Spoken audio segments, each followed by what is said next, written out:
All right. I'm Um, honestly kind of excited to talk about the Cubs because they made a lot of offseason moves after kind of a lackluster season last year. Uh, I would mention what their previous season was, but there was really nothing to it.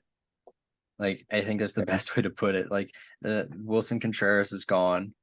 And They did they didn't even have trade anyone him. left to trade at the trade deadline? Like, they didn't move him. They didn't move Ian It Happ. was no, it was him and Hap, and then they decided to hold on to both of them, and then they let Contreras walk, which a better apparently he feels he's in a better organization that That's what he is has to wants say. to win or whatever.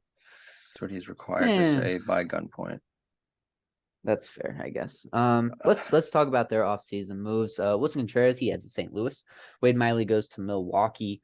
Jason Hayward goes to the Dodgers, and apparently, Yes, like, sir. he's made some really big adjustments to his swing, and Dodgers camp is loving it so far in spring training. Yes, And then sir. Frank Schwindel heads out to Japan. Fred? I said Frank. Oh, I heard You said Fred. I'm Frank. sorry. I said Fred. Frank. Fred. Sorry. Go ahead, Steph. Um, let's get talk about what they got in. They got Cody Bellinger, signed him to a 1 year, $12.5 million deal. Brad Boxberger, Dansby Swanson, Jameson Tyone, Drew Smiley, Tucker Barnhart, Eric Hosmer, Trey Mancini, Michael Fulmer, and then they acquired Julian Merriweather off waivers from Toronto. Obviously, their biggest signing in the offseason was Dansby Swanson to a 7 year, $177 million deal. Lock up him for the next 7 years. Kind of, he's now he's the face of the Chicago Cubs. Um, also go out get a two starter in Jameson Tyone. I definitely think as we get deeper into this, their pitching is going to be their weakness. Along with uh their kind of they've signed a bunch of guys that are trying to have bounce back type seasons. They kind of did it for a couple different guys, 1 year prove it deals, see how they play. Yeah. I I mean, am ready to hate on the Cubs. yeah. This is a team who just got a bunch of washed players. I don't think they're going to be that good. You're relying on too much, and we'll get into when we talk about the lineup. I have like a thing to hate on about everyone. You can list me as the Chicago Cubs #1 hater. I just don't think this is the right way to do it. I think they have good pieces coming up. Brad, we'll talk about the young guy that you wrote down. I think he's going to be one of the better players. But the team's not ready yet. I don't the young once the young guys come up, this team is kind of a threat to the Central. And when I say kind of, I mean like not actually. They're going to finish second, but right now they're not even in that conversation. I don't think they're even in the conversation of winning the Central. I think they are a third place Yeah, I agree. No, it's Cardinals and then it's Brewers Cubs. That's where it stands. Yeah, yeah. Just go ahead and keep going because I'm ready to hate. So And we'll let's kick talk off about about the Cardinals Brewers in rotation. a little bit. We'll talk about them later this week. Let's kick off rotation. We got Marcus Stroman, Jameson Tyone, Justin Steele, Drew Smiley, and Adrian Sampson. Kyle Hendricks is injured. He's the only guy from that 2016 championship team. Hap. He's the only one left? Ian Hap. Um, oh, okay. And then What's bullpen, you happening? got Brandon Hughes, Michael Fulmer, Brad Boxberger, Adbert Alzolay, Rowan Wick, Julian Merriweather, Michael Rucker, and Keegan Thompson. They got Cody Hewer and Ethan Roberts. Those two are both injured as well. What do we see from this pitching staff? Because if I'm being honest, it's not a lot. I think Marcus Stroman needs to have a bounce back season. He was not crazy last year. But where are we at with them? So James Italian, as Brad mentioned before in the past, he's a project. He has the potential to be good. Do the Cubs have the facilities to do this? Looking at their pitching from the last 5 years, no, they do not have the facilities to do this. When your starting pitcher one is Marcus Stroman, you know something's going pretty bad. It feels Pair that like with James Italian. 2-2. Yeah, they're both It's no, that's a 3-3 maybe.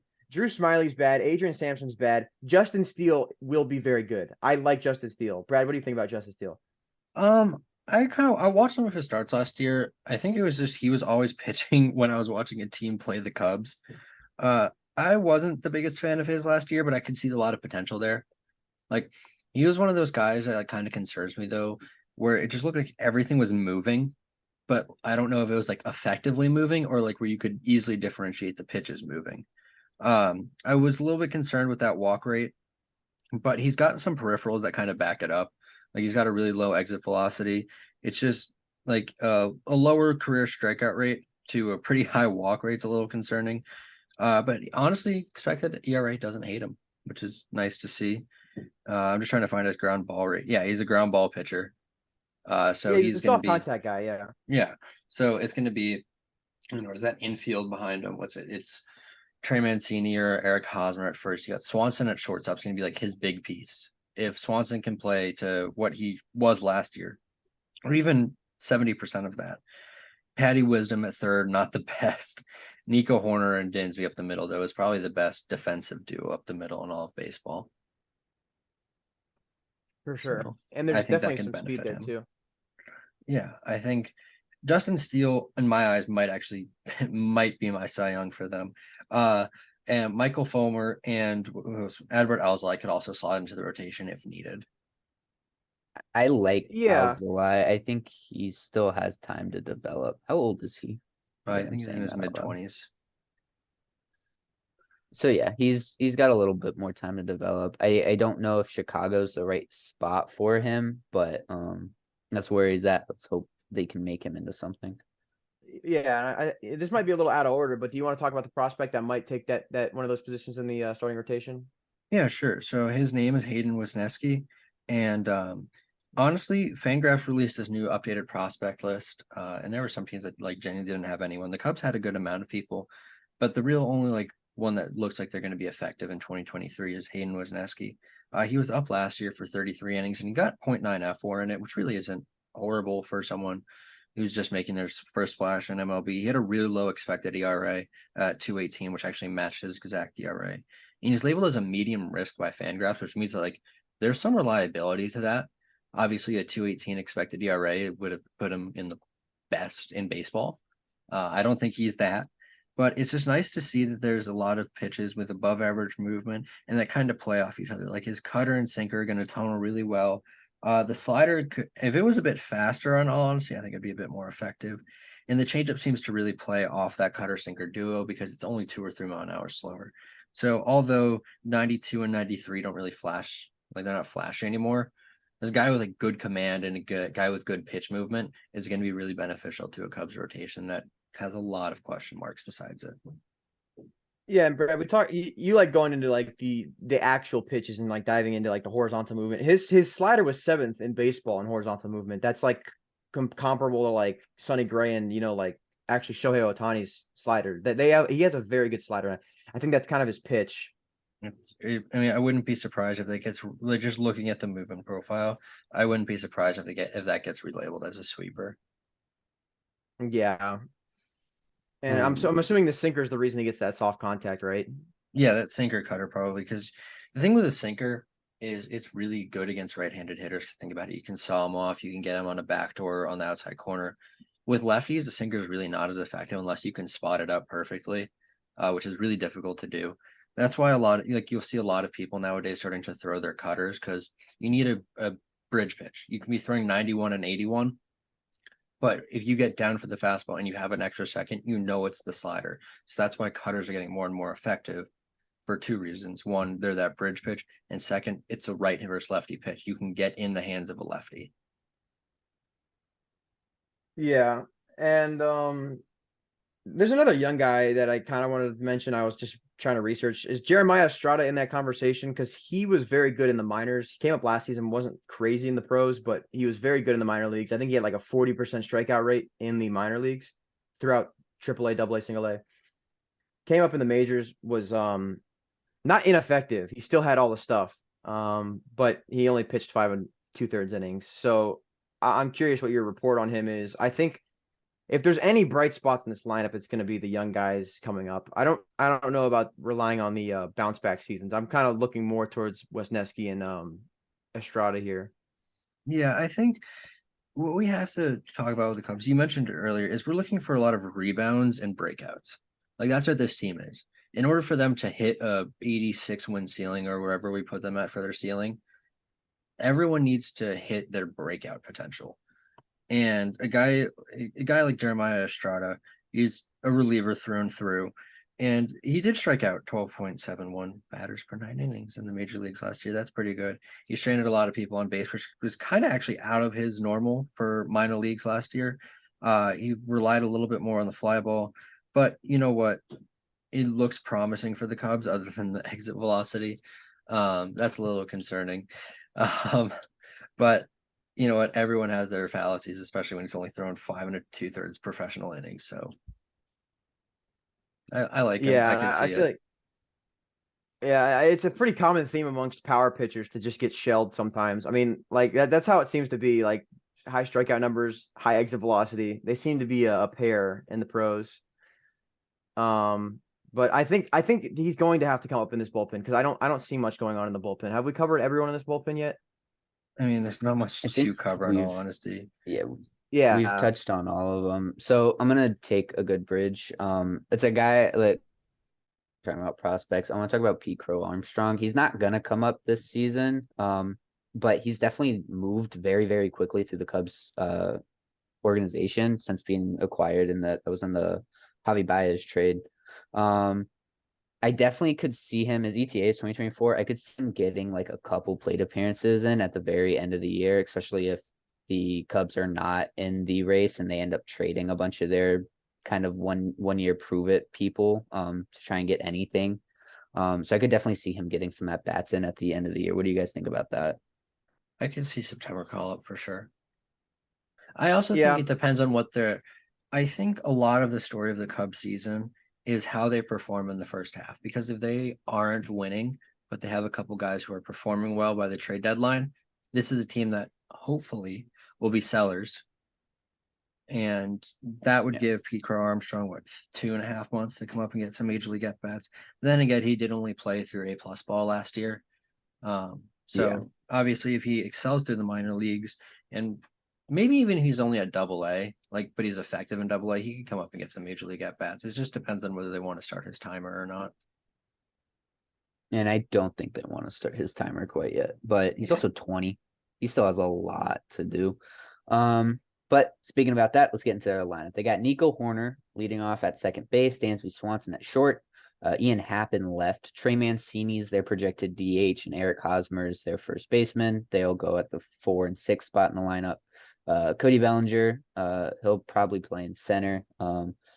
Patrick Wisdom's third base, Tucker Barnhart's probably their starting catcher, and then Christopher Morel is their starting right fielder. Seiya Suzuki is currently dealing with an oblique injury, so they're going to try and monitor that and hopefully get him to 100% before they put him out in the field.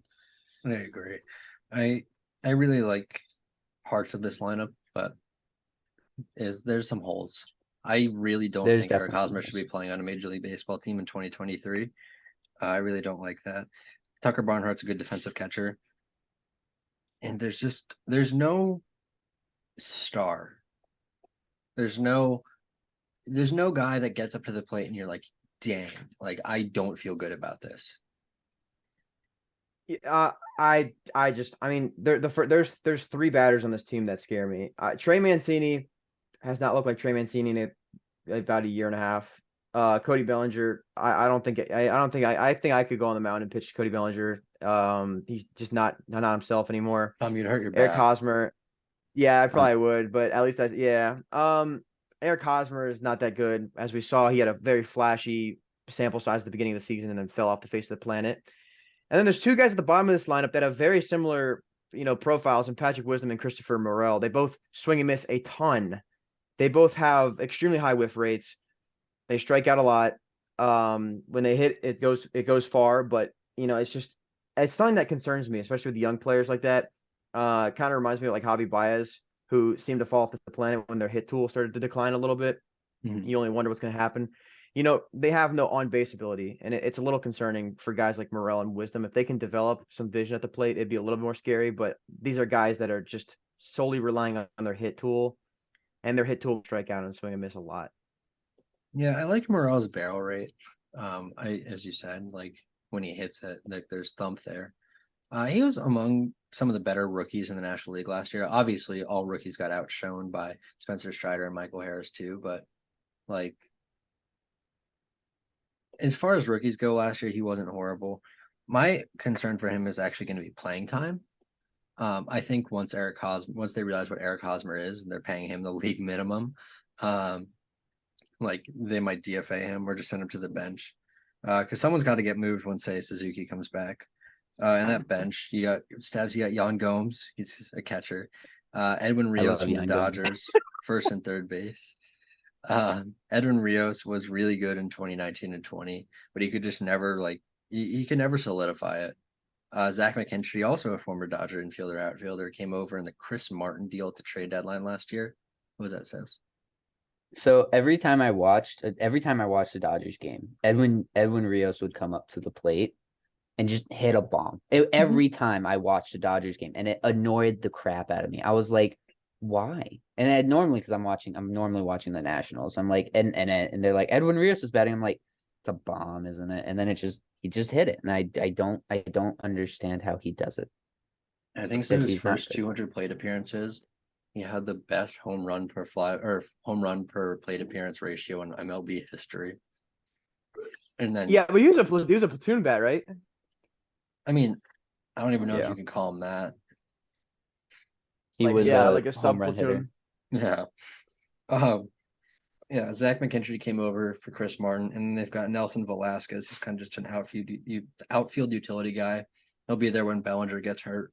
That normally happens, Cubs fans. Sorry about that. Does anything stand out to you here? From their bench? No, not really. I mean, again, we've talked about their lineup.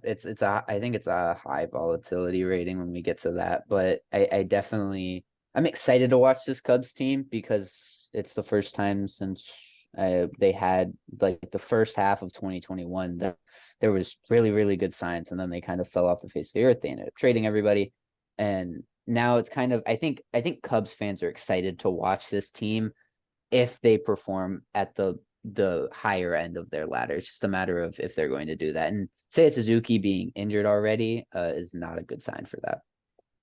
So I can just go player by player in this lineup. I'll go ahead and hate on everyone. Nico Horner is not going to provide much offensive output. He might steal a couple bases for you.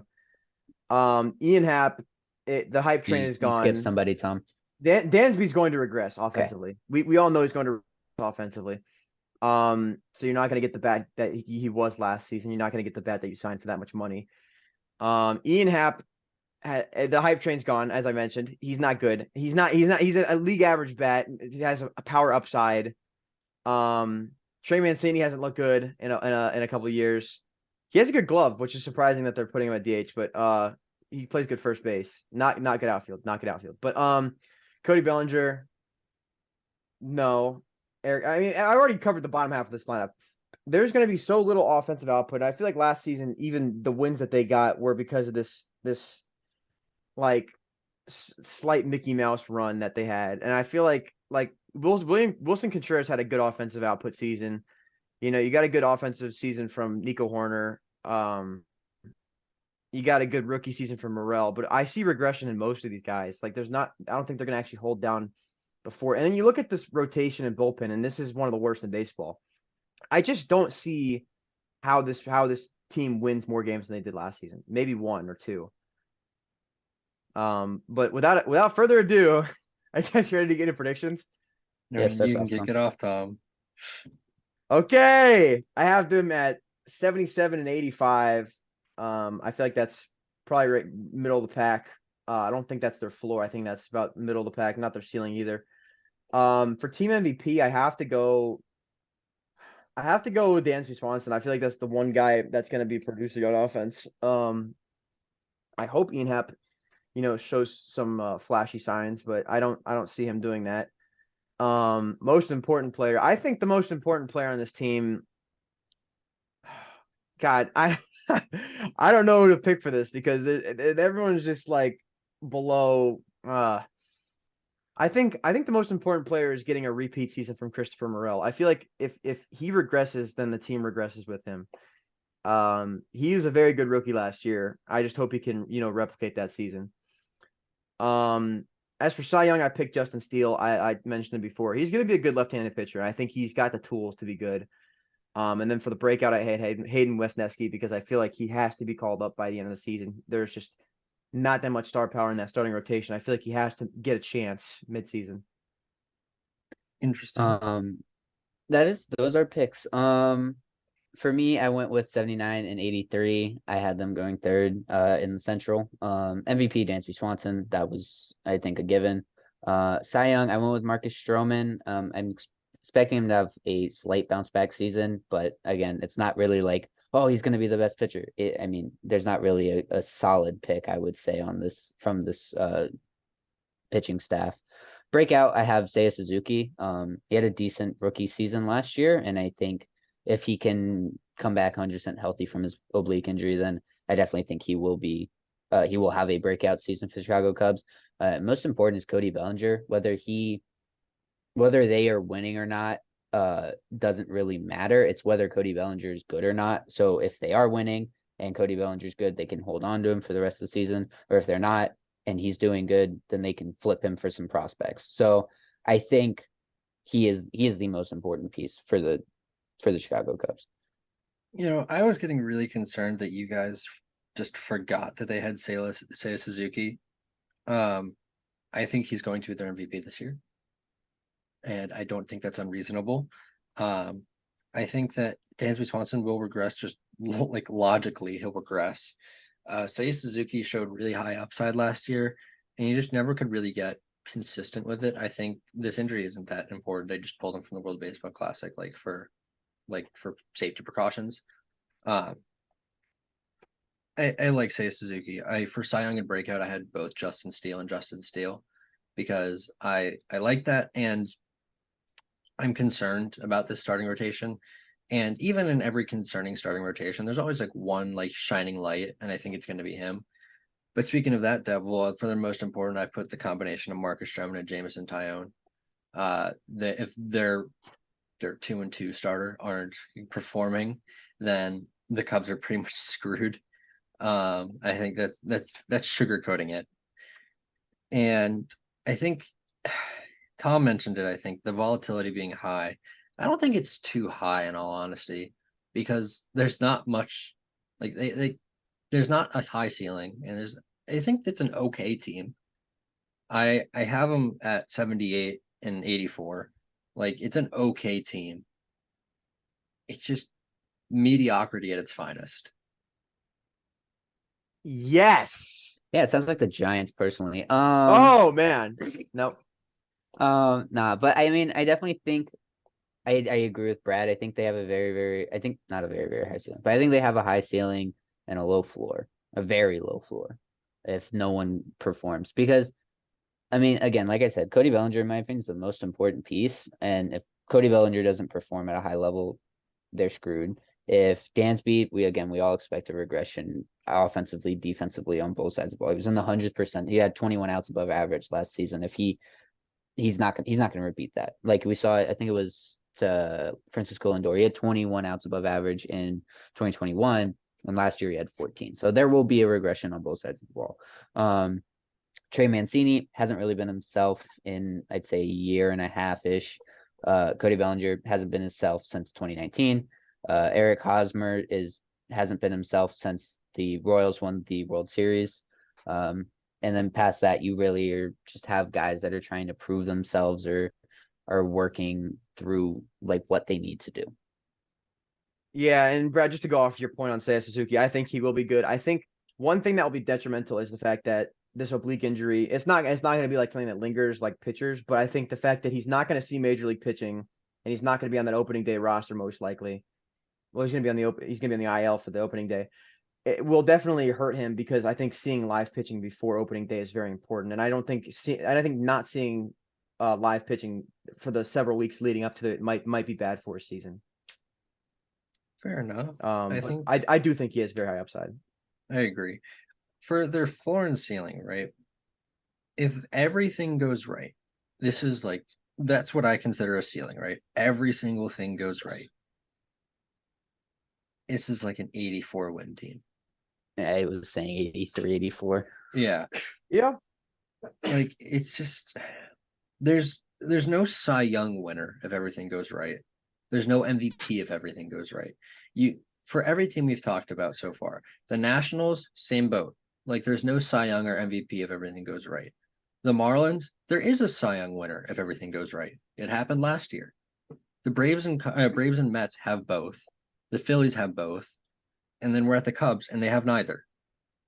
And I think that restricts their ceiling, but their floor isn't too low. I think Stebbs, you had a really low floor. I think this is like a 75 win floor. Like it's a No, good enough. It's a I good would enough say team where they're not. 73. It's a good enough team where they're not horrible, but it's not a good enough team that they're good. I agree. Tom literally hates every person on this team. So like it's kind of it's annoying to hear you Allow talk me. about them because you're literally just like they all suck. They don't all suck. Dansby Swanson is still he's a top 10 shortstop in the league. yeah, it's Ian just Happ, did we have Ian? He was Ian Happ in one of our lists? Okay. I think he was an honorable mention for one of us. yeah. Nico Horner, he's a good ball player. He's an all-around ball player. And then I mean Cody Bellinger isn't what he used to be, but he's shown some flashes in spring training this season. So I definitely think there is upside. And I think when Seiya Suzuki comes back, it's going to be very, very helpful. Christopher Morel is going to be pretty good this season. Like there are pieces on this lineup that will perform at a high level, and you are only like, again, it's the same thing with the Marlins. The Marlins, you're like, oh, all of these guys can perform at a high level. No, they're not. It's the same with this. Not all There's a these lot. guys are There's a going to lot perform more at a low reason. There's a level. lot. There's a lot more reason to be excited about the Marlins. They actually have like reasoning to back up why they're going to be good and not just And I hope. agree with that. But And no. And let me go. The Cubs have offensive upside. Their pitching is awful. They have no agree. upside pitching wise. You cannot win without pitching. Not only do they have a bad bullpen, they have a bad starting rotation. So you can have the Braves starting lineup and the Cubs starting pitching, and you still probably win like 85 games max. This team needs pitching just as much as they need bats, and they helped the batting side, but they didn't really pick up pitching. This is a team that has a floor of 65 wins. Because if they sell at the deadline, they're going to start playing worse. Obviously, you know what I'm saying? Like, if they're not playing good at the halfway point, they're going to sell players. And you think they're going to get better after they sell? No, they're going to get worse. I think 65 is too low. You're putting them in Nats conversation with the 65. Like Well, I that's mean, Do we just even like have the the Nats Nats that high? average. That's Well, the Stabs, Nats average. We you didn't saw do floor and ceiling for the Nats. you saw how bad the Nats and the Cubs fell off when they sold the team. You know what I'm saying? Like, so and this is like the absolute worst of worst scenarios where they sell the entire team. I And mean, if we see at that the happen, deadline. So let's assume they are terrible coming Yeah. up to the deadline. They're gonna trade Mancini, Bellinger, maybe Yan Gomes, and then some pitching. I don't know what their deals are with maybe Brad Boxberger. yeah, there's a lot They're of, not, and then I mean Hosmer's gonna get DFA'd, so like there's not really any big pieces to move. Like you're losing out on Cody Bellinger, who will probably get you maybe a prospect. Trey Mancini, who maybe will get you a prospect. Like you're not, again, you're expecting these guys to suck, and if they trade at the deadline, they're not going to get much back, and they've already sucked with them. So like you think they're not going to drop off that drastically. I think Robert, your the thoughts, issue Smith. you're forgetting is that the Nationals traded away stars. They traded There are away no Trey stars. The Turner, Cubs. Max Scherzer, Juan Soto. Like those are stars. Yeah, the Cody Cubs Bellinger's not a literally traded star. their big three. Yeah. And Yeah. they were still a mediocre team last year. They were still, what did they finish at? 74 wins? 74, I want to, yeah, 74. 74, yeah. Yeah, and I feel like they got a little bit better. And a little bit better kind of puts them. Let's put 74 wins as their floor. Same team they were last year. I'm okay with that. I can accept this. Sounds Stabs. good. In honor of for Stabs. Stabs. I love you, You are an Stabs. idiot. I love you, Stabs. No, I think. Yeah. Wait, did we talk about their ceiling, right? 84. Yeah. Yes. So that gives them like a medium 10 volatility. You know, like a medium volatility rating. I think the reason I medium put high. I would say medium low. Because Yeah, medium Okay. low. medium low is like impact, right? Like a team like the Marlins has a pretty high volatility because they could either be really good or really bad. Really good being an 86 win team. The Cubs aren't going to be a very good team. And I don't think them a very, very bad team. They kind of just are. You know? Yeah. Yeah. So I would say medium low for the Chicago Cubs. All right. Thank you all for listening to the 4A Baseball podcast. We're going to be back with not one, not two, but 3 more episodes this week, just bringing out all of our team profiles, projections, predictions, everything baseball. And so the next episode we have coming out will be a really interesting one. They suck, the Pirates and Reds. We will see you all Oh, next time on the God. 4A Baseball podcast. Thank you all for listening. All social medias will be in the description below. We will see you all next time. Peace.